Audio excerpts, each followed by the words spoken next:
Good morning, students. Hope you have done all the three chapters of First Flight. Today we'll do the poem Dust of Snow by Robert Frost. Dust of Snow is a simple and short poem, yet with a deeper and larger meaning. Before explaining the poem to you, I would like to give some introduction of the poet. This poem is written by Robert Frost, a very famous American poet. He was a romantic poet. Romantic means now. Do you understand what is romantic poet? A poet is known as romantic poet who writes about nature.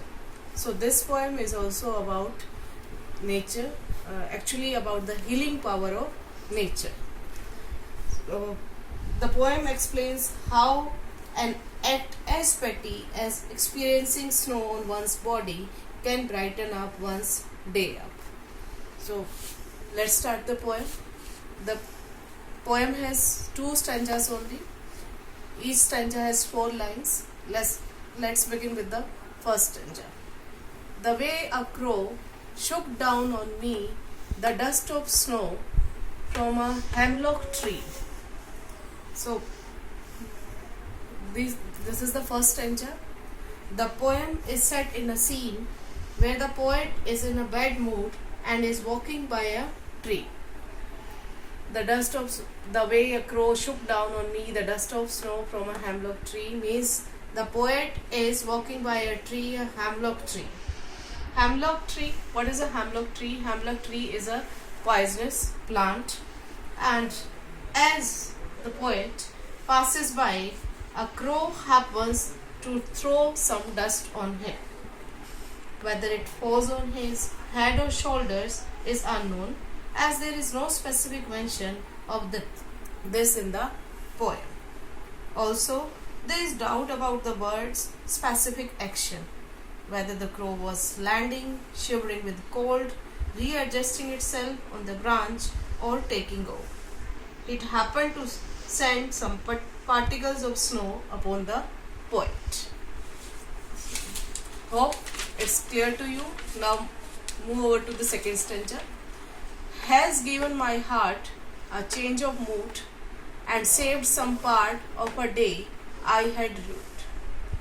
Has given my heart a change of mood. On that particular day, the poet was in a bad mood, or maybe something bad happened to him and he wasn't in a good mood, and this sudden action of the crow throwing the particles on him saved some part of him, changed his mood and saved some part of the day I had rued. I hear the poet, that poet had felt wasted. The day had been wasted. The poet felt like that, but the action of the crow made him happy. So, second stanza I would like to explain once again. For reasons unknown, the poet was having a terrible day, but the falling of the snow on his head lifted his mood instantly. He had already spent his day in a bad mood, but the rest of it was saved by the crow and the hemlock tree. Dear students, generally, hemlock tree and crow are used for inauspicious things, but the poet used them beautifully to portray that inauspicious things can bring joy and happiness too. You must have heard about the crow, that if you see a bird, the work will not, whatever you are going to do, that will not be fruitful and will not give result to you. But here the poet proves by using these two things, crow and hemlock tree, which are the symbols of ill omen, that even the inauspicious things can bring joy and happiness.